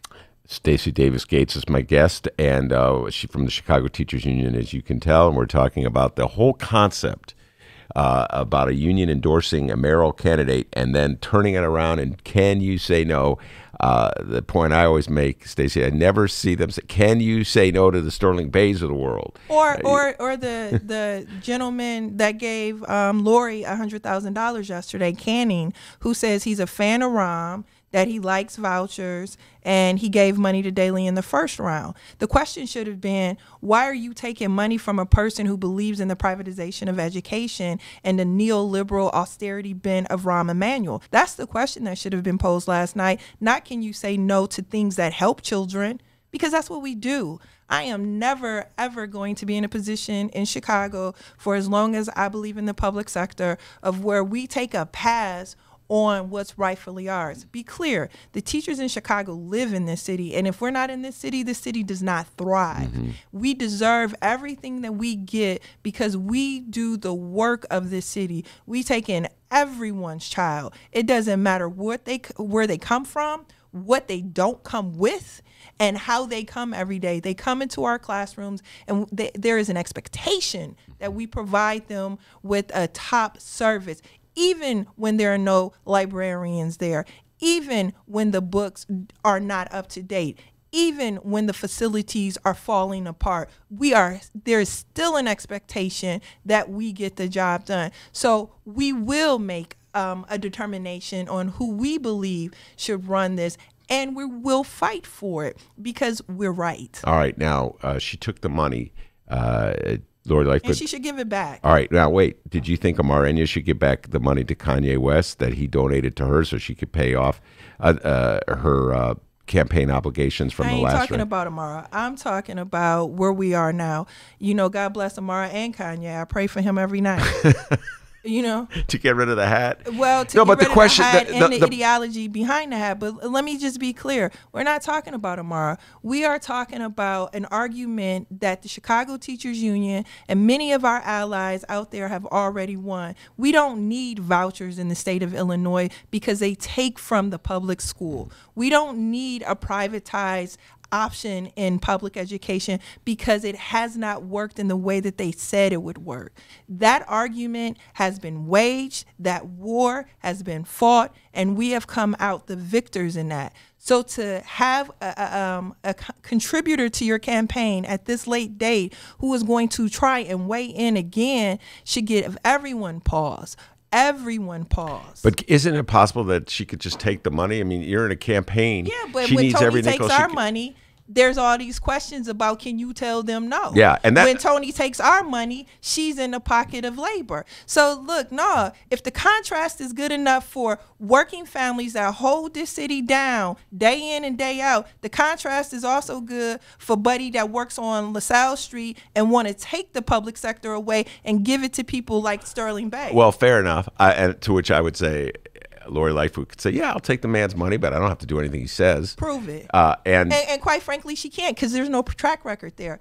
Be clear. You got a county hospital and a county health system that has stood the test of time in the face of Donald Trump, who went full out war with the rest of the crazy Republicans in Washington on what they deemed as Obamacare or socialism. She's kept it afloat. And then you had to creep down in Springfield for a few years doing the same exact thing here. So that's proven. People get to go see a doctor. There are more people covered now in the county who can go see a doctor. All right, now because of Tony. Let me ask you this. There's endorsing a candidate, in this case Toni Preckwinkle, because you feel strongly that she can deliver important issues for your union, important issues for the city, important things for the city, etc. And then there's endorsing a candidate because you think the opponent is horrendous.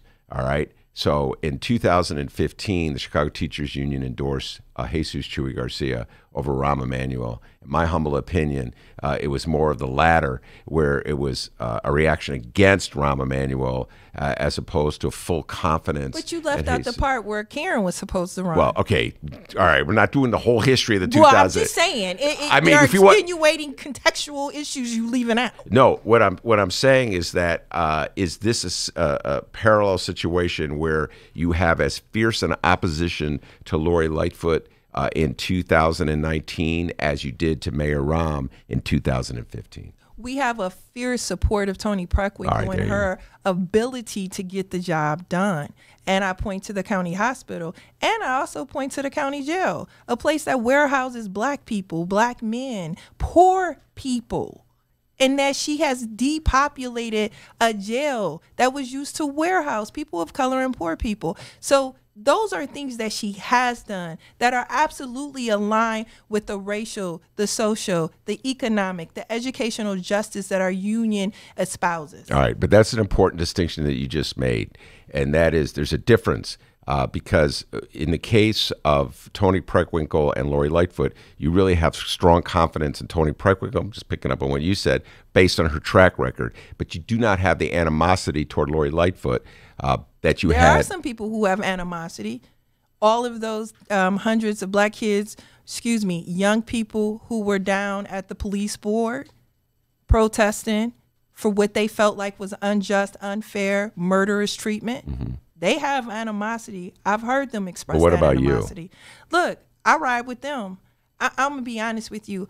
I am always a high school history teacher that made a choice to teach in the Chicago public schools because I wanted to teach children who the world would otherwise throw out and warehouse in a county jail. And so when those same children become young people and form a very clear viewpoint of injustice and how they need to fight for justice, I ride with them. When you hear Stacey Davis Gates, when you heard last night's debate where Lori Lightfoot responded to Toni Preckwinkle's campaign's assaults on her character by saying, "I am a successful black woman. You should be praising me." What's your thoughts? Then I'm going to tell you what Henry and Greta used to tell me. You don't get a pat on the back for graduating from high school or college. You were supposed to. Look, I get, our world, the obstacles, the lack of opportunity, the marginalized offerings that black people are offered in this city, state, nation, society. And I'm going to tell you, like my mother told me, you're supposed to. You don't get a cookie for doing what you're supposed to do. Stacey Davis Gates is in studio with me. She's my guest. What was the other quote that you gave? What? You last night we were on the phone having one of our conversations that we do, and you quoted your grandmother, I think it was. Oh, yeah. We were talking about the electorate in Chicago. Look, we know what we're going to get with Toni. Yeah. Like, Toni is a proven quantity. So my granny used to say, I know what I have. I know what I got. I don't know what I'm going to get. Right. That's what she used to say. And, it strikes me that this is one of those particular times in our electoral space is that you look at the county hospital, you look at the county jail. Remember what the discussion was when Toni was running for county board president? And quite frankly, the pushback against the bloat of the county, the lack of accountability at the county, and the need for a strong, forthright administrator. So she won. And she kind of did it, right? Like, you have a county government that's fully operational, that is transparent, where the county jail ain't just holding us in, where you can actually have a baby as an immigrant, as a single mother, you have that ability to do. But Stacey, don't you sort of hold against Toni a little bit that she ducked the 2015 run against Mayoral up 58-30 in the polls? I can't tell grown people what to do. I don't know what was going on in Toni's life in 2015. And like, keeping it 100, I don't know what was going on in 20. I'm more pissed off that Karen Lewis ain't the mayor of Chicago. Well, that's something you and I perfectly agree honest 100% on. Now, that's where I have some, some residual. Yeah. But I don't know what was happening in Toni's life in 2015. I don't know if she had, like, hit every objective at the county. Or not. What about this one? She didn't jump in the race until after Ram stepped down or announced he wasn't going to run again. Don't you hold that a little bit about? People need to get off of that. Like, to be perfectly honest with you,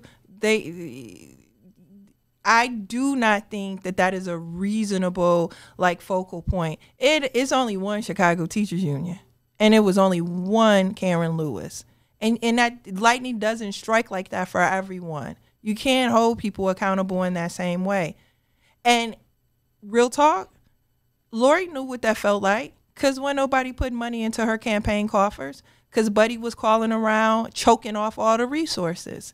We continue to act like there's something magical about this political space and how deadly and sharp it can be for people who wish to wade into it, right?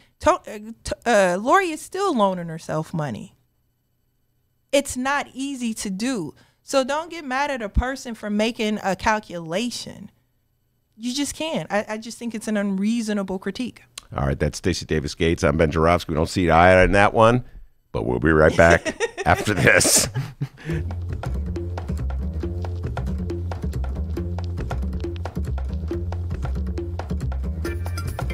Hey there, producer Dennis here. Thanks for finding and listening to the brand new Ben Joravsky Show. All right, so here's how this works.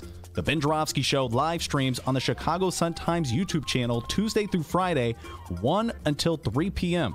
Once the show is over, you can listen to the replay on our YouTube channel, or we throw it online for you to download by 4 p.m. Where can you download the Ben Joravsky Show, you may be asking yourself? Well, you may be asking yourself a fantastic question. You can find previous Ben Joravsky shows and guest interviews through several outlets. The Chicago Sun-Times Online, chicago.suntimes.com, the Chicago Reader Online, chicagoreader.com, and wherever else you listen to your favorite podcasts. Apple Podcasts, Google Play, pick one. Just search for The Ben Joravsky Show. J-O-R-A, V as in victory, S-K-Y. So, let's recap. Tuesday through Friday, 1 until 3 p.m. Live streamed on the Chicago Sun-Times YouTube channel and downloadable by 4 at chicago.suntimes.com, chicagoreader.com, and wherever else you listen to your favorite podcast. Yes, the Ben Joravsky Show is back. We're live and downloaded. Tell your friends and enjoy the rest of the show.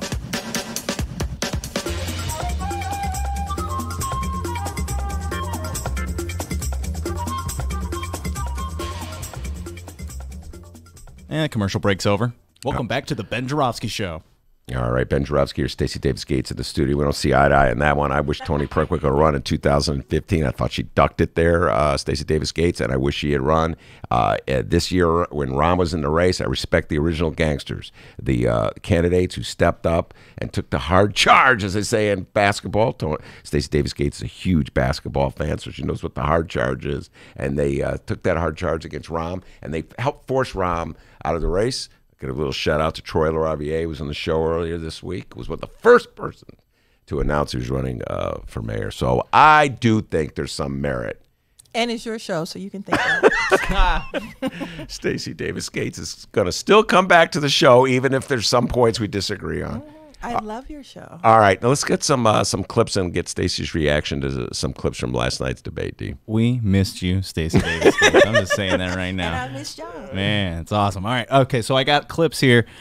We got some serious issues, and then we'll do a soft landing at the end. How about that? Right. And we'll do some fun.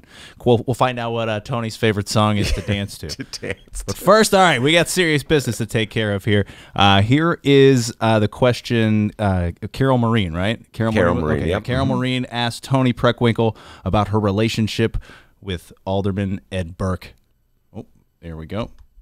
Right. Ms. Preckwinkle, there have been a lot of your associations with Alderman Ed Burke and former Assessor Joe Barrios discussed. You hired Alderman Burke's son at the county. Whether it was Shackman exempt or not, isn't that really the definition of patronage? No, look, he was a county employee for 20 years. His resume was sent to the Department of Homeland Security and they hired him. But you know, as I go around the community, as I go around the city, what people are really concerned about is their own neighborhood. In some communities, it's about gentrification. It's about concern that they've lived in a community for generations and they're being priced out. In other communities, it's their concern that there's no investment in their neighborhood. They don't see anything happening in terms of housing construction or in terms of business development. So, you know, I think really the concerns that people have on their mind are the quality of their neighborhood public schools, their particular neighborhood, whether it's gentrification concerns or investment concerns, and public safety. You know, when I was alderman, there were two questions that people asked me when they came into my office and said, I want to move into this ward. One is, are the streets safe? And the other is, are the schools good? Those are the concerns that people have. That is Toni Preckwinkle. That's a classic pivot, whereas a very specific question is asked of the candidate, and Toni is really good at this, Stacey. Oh my God, is she good at this? And she has something she wants to say, so she's going to duck that Ed Burke question and talk about very important issues. I'm not denying that, but that's not what she was asked about. She was asked about Ed Burke. Do you agree with me, at least on that point, that that was a successful pivot? She did her job. Okay. She did her job. And can I say this? Go. If the people in the 14th Ward ain't mad at Ed Burke, he was reelected. Look, I'm having a difficulty with this one. Mm-hmm. You got Ed Burke, white man, who's been in their city council since 1968. 9, whatever. Yeah, point well taken. Okay. Okay. So he's been there forever. Yeah. And no, but for real. Yeah. If he can win re-election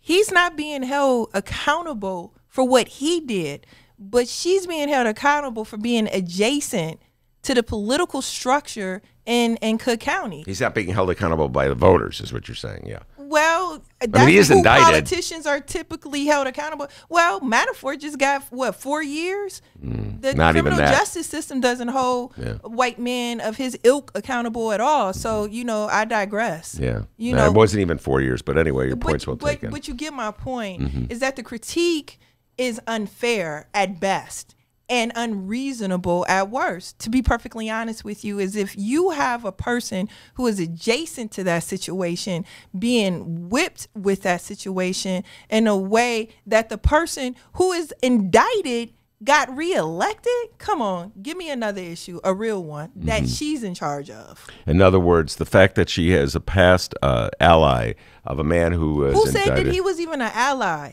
Look, Ed Burke gives money to everyone. Ally or non-ally, people they vote with, people he doesn't vote with. Everyone is on that contributions list. Well, they had actually had a fundraiser for her. I mean, it's beyond just giving money to. Well, again, but that is the quintessential part of giving money too. And if you've been in charge in Chicago since 1969 and you're doing it, you're trying to just curry favor. It's just what it is, to be perfectly honest with you. So here's the thing.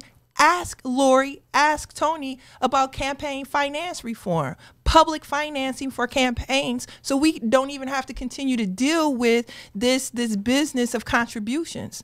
That's what I want to talk about. Don't just keep beating people over the head with what is baked into the political system here in Chicago and Cook County. Talk about how do you transform the situation where you don't even have to be held hostage by people like him, because he is a prolific fundraiser. That's fair enough, but the same point, it's the same general point that it's being made against Lori Lightfoot, but in a different way. So in other words, with Lori Lightfoot, take a look at the fact that she's taking money from well-to-do right-wingers who want to bring in vouchers and really hurt public education. Touché. So. And then on the other hand, Lori is going to criticize Tony because she took money from Ed Burke. Because it shouldn't work the way that it's working is the bottom line. Like, the way in which campaigns are financed in our country are inherently unfair and give the advantage to white men with money. It doesn't give it to women. It doesn't give it to people of color. And it doesn't give it to working people.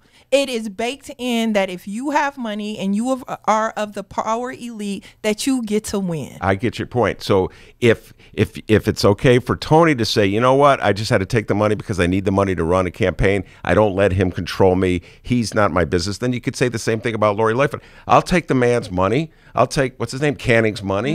I'm not going to let him influence me. I don't believe in the same. But she took it, and if she going to keep beating Tony over the head about Burke, we going to beat her over the head about Canning.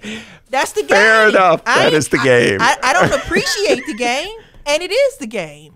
I don't appreciate it. Public financing. Look, we out here, waving the flag, knocking the doors, pushing in Springfield for an elected representative school board. Be clear. These same creeps from the Walton Foundation are going to put a lot of money into Stand on Children and Inks to get their creeps on the school board to do what they have been doing for the past 20 years. And they're going to spend a lot of money doing it. And then working people who are from check to check are going to have to compete in the same way to get their voices heard. That's not fair either. It is part of the game. You're absolutely correct. By the way, you mentioned the Stand for Children. Children. Okay, I knew you were going to say on children. Different preposition. Is that a preposition? On is a preposition. Where's Karen Lewis when we need her? She would know exactly, and she would correct the two of us. She's probably critiquing me right now. I know. She's listening. But they just came out with this poll.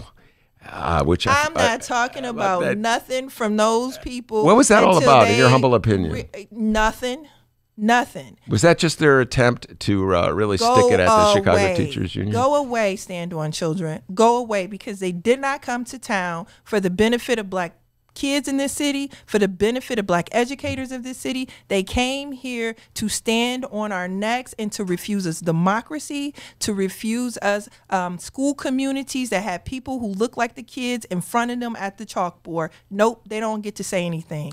Bye. Stacey Davis Gates. We're talking about Stanford Children's poll, On children. which out of nowhere, they all of a sudden produced a poll that showed that Lori Lightfoot was winning. I was like, oh, this is their way of sticking it to the Chicago Teachers Union. Well, that's what they did from day one. Remember the Edelman character and that Aspen Institute video that they taped, all extra smug about an evaluation system where the impact has been on black educators, on men, and on educators who make a choice to teach in environments that are understaffed, that are under-resourced, and where the communities have people who don't have jobs, where the parents are battling for just the basic necessities every day. And that creep came here and put into play a system that is going to continually disenfranchise and negatively impact the same people.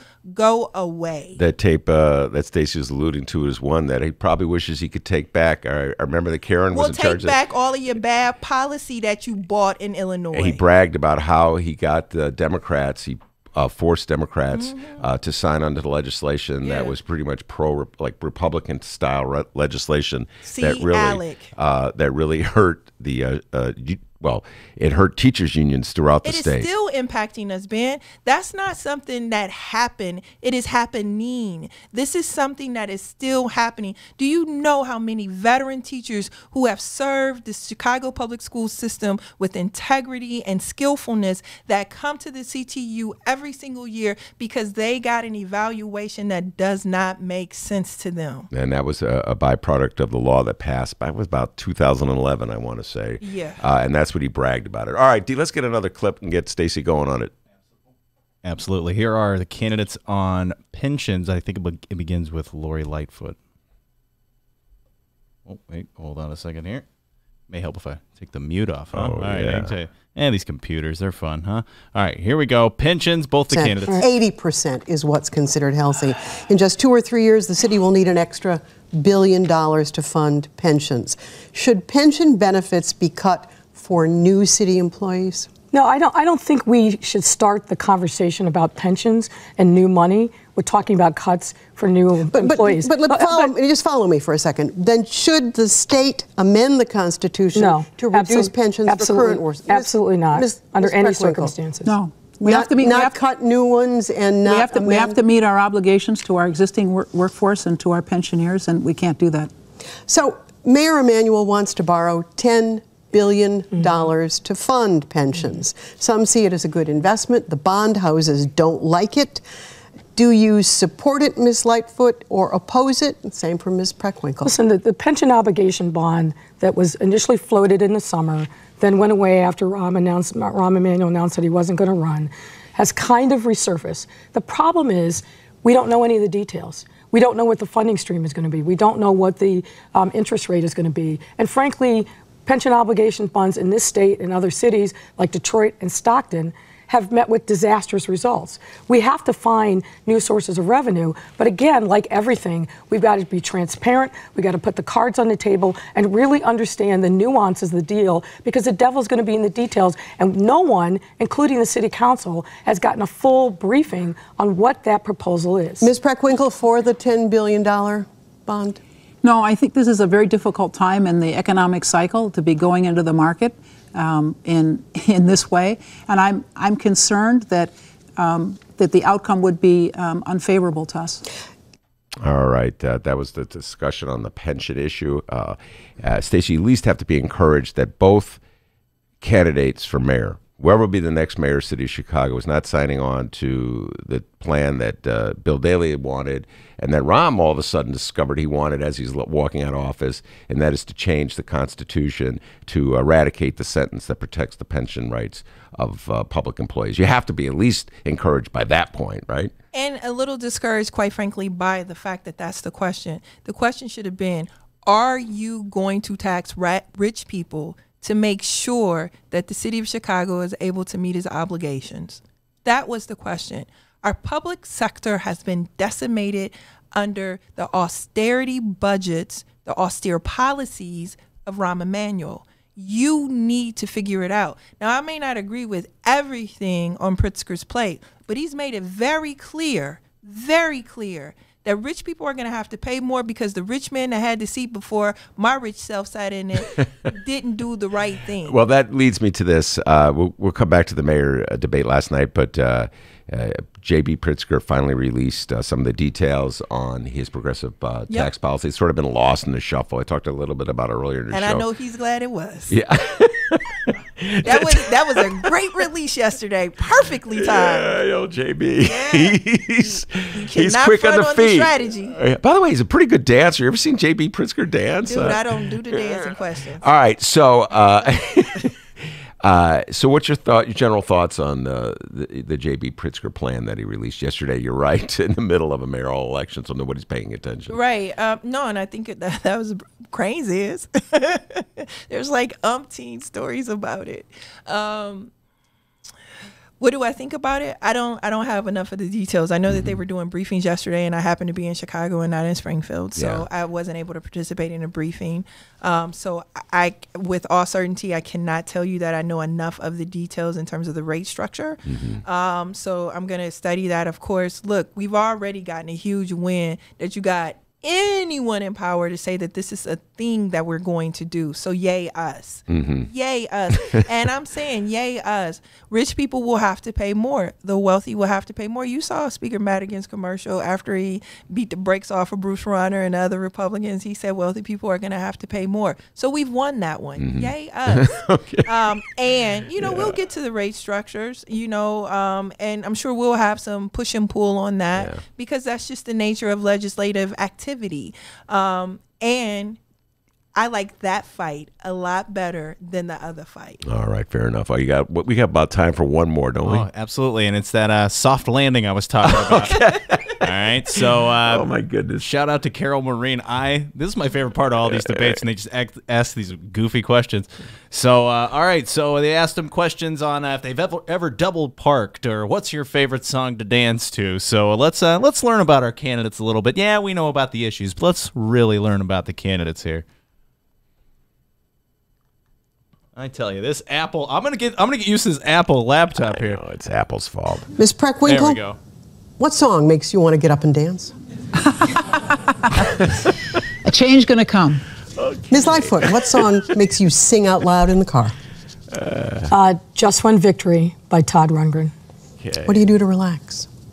Not this. I know either one of you. Go ahead. I'm a sports nut, so I've got like every sports act, Bleacher Report, ESPN.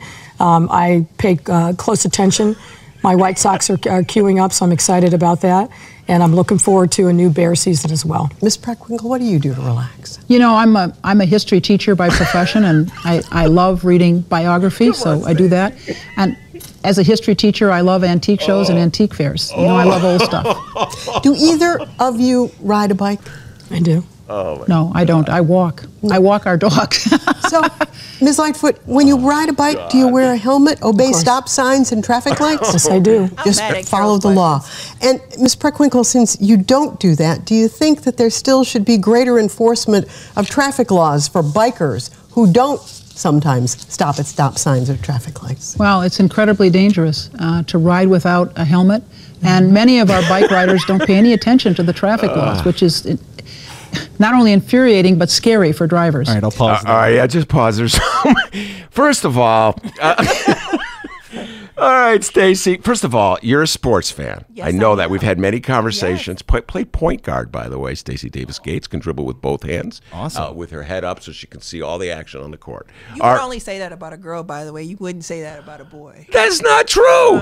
First question I would ask anybody. Come on, just get to your question. First question I ask anybody. They go, I play basketball. Can you? What's your hand? I write with my right hand. Can you dribble with your left? That's the first question you ask anyone. All right. So you must have been encouraged when Lori Lightfoot said. Dude, I ain't worried about what she like in sports. I want school communities fully resourced. I don't even care that Tony likes Sam Cooke. All right, no, wait, time out. There's nothing wrong, in my humble opinion, with liking one of the greatest singer-writers in the history of music, Sam Cooke. Soon. But gone to. By the way, have you seen the Netflix special? I urge you to watch it about the Sam Cooke's. I don't have Netflix. Don't laugh at me or boo me, but I don't even have time to watch it. Okay, so no, but you really should watch it. Okay. Was Sam Cooke assassinated? That is the issue addressed in this. Anyway, the point is, change is going to come. It's not a song anybody would dance to. If you're Tony Preckwinkle.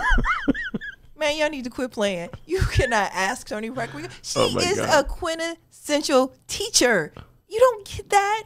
Like, that's not a question. You should have just said, like, they want to make this cute. Like, Obama used to release what's on his iTunes or whatever. Yeah. You're not getting that from this crowd. It's not. That's not. All right. And in fact, I don't even care. Just tell me how I'm going to get a librarian and 41 students off of one teacher at Wentworth. That's what I want. All right, but come on. When they, what do you do for relaxation? Oh, well, I'm a history school teacher. They ain't going to get any time to relax. This Chicago. Okay. So they might as well get used to the repetition of work. I'll tell you what, who would have hit a home run in that question? Karen Lewis. Yeah. With a bit, because some obscure opera or something. Opera, tennis. Yeah. She's a huge tennis fan. And the follow-up question on, once we learned that Lori Lightfoot is a Bears fan, is, should the Bears have signed Colin Kaepernick? Okay? Yes. That's the obvious follow-up question. And that's exactly what I was thinking. Oh, my God, you were reading my mind. That was the exact same. And then watch Napolitano and Spazzato look at her answer that question. Okay. Or Tony Preckwinkle. Who is Colin Kaepernick? Oh, Come on. she would have known. She would have known. Like, he crosses sports lines. He's a cultural icon at this point. All right, at this point he is, but I'll tell you this. I was asking him. for, the abuse that has been experienced by black men by police throughout this society. And I'll say this one more time. It's been a year since I've gone on this campaign and crusade. The Bears, at the time that Colin Kaepernick was blacklisted from the NFL, had a quarterback named Mike Glennon who was atrocious. Who? All right? Mike Glennon was his name. Exactly. Yeah, okay. So the question should have been Tony Preckwinkle, yes or no. Should the Bears have kept Mike Glennon as their quarterback, or should they have hired Colin Kaepernick? See, you want to get people on the mic. All right, guys, there's 25 seconds left of this clip here, so we got to get some more details. Okay, go back to the So let's talk clip. about drivers. Do either of you double park, or if you have a driver, allow the person who's driving you to double park, Ms. Preckwinkle? I'm afraid so. Oh, there went my vote. Take that as a confession, Ms. Lightfoot. Well, I try not to double park. I mean, obviously, sometimes There's no when there's no contrast parking, there. you're running into a store. Yeah, that's happened, but I try not to because, frankly, I don't want to get a ticket. Okay, double park. Yeah, kind of hard on bike riders, by the way. Man, have you seen those bike riders dart out in front of you? I don't see you as the dart out in front of car type. Darting He is not. I do not see you as. He's more of the, hey, come on. Yeah. Let's go. We got to get somewhere. I don't see you as that type of guy. I'm not but though our argument could be made, Stacey Davis Gates, that if a bicyclist comes to an intersection and there's a red light but there's no traffic coming, he or she should go through. Okay. No. She's tough. No, because seriously, they scare me. You bicyclists, because no, I'm not hitting you. I don't know what you're gonna do. Don't be one of those couriers around here, because they're like cabs on the bike. You know what I'm saying? Okay. Like, they take such great risk out here, and I do respect the bike lanes. I even like the signals that they have on the traffic lights now. All of those things have been very good for my anxiety when driving in Chicago. All right, that is Stacey Davis Gates. We come to the end of the show. I want to thank Stacey for being on again. Well, always welcome on the Ben Joravsky Show, wherever I may be. Stacey Davis Well, Gates. let's just hope you land here for a while. Yeah, I know. Land here for a while. yeah. Let's hope this is a permanent thing, or at least for a while anyway. And that other place. Yeah, let's not talk about the other place. Yeah. All right. I also want to thank Romano Hussein. Always fun talking about the issues with Romano Hussein, Mile Porter, the man, the myth, the legend, doing a great job. And the other man, the myth, the legend, the doctor, the pride of joy of Alton, Illinois, wheeling and dealing behind the board. Give yourself a raise. Take it out of petty cash. Have a great weekend, everybody. See you Tuesday.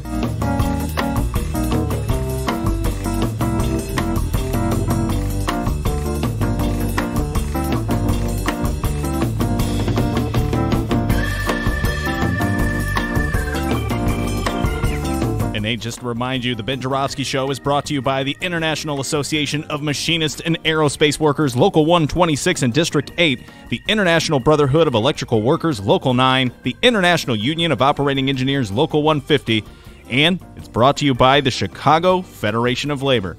Have a good weekend.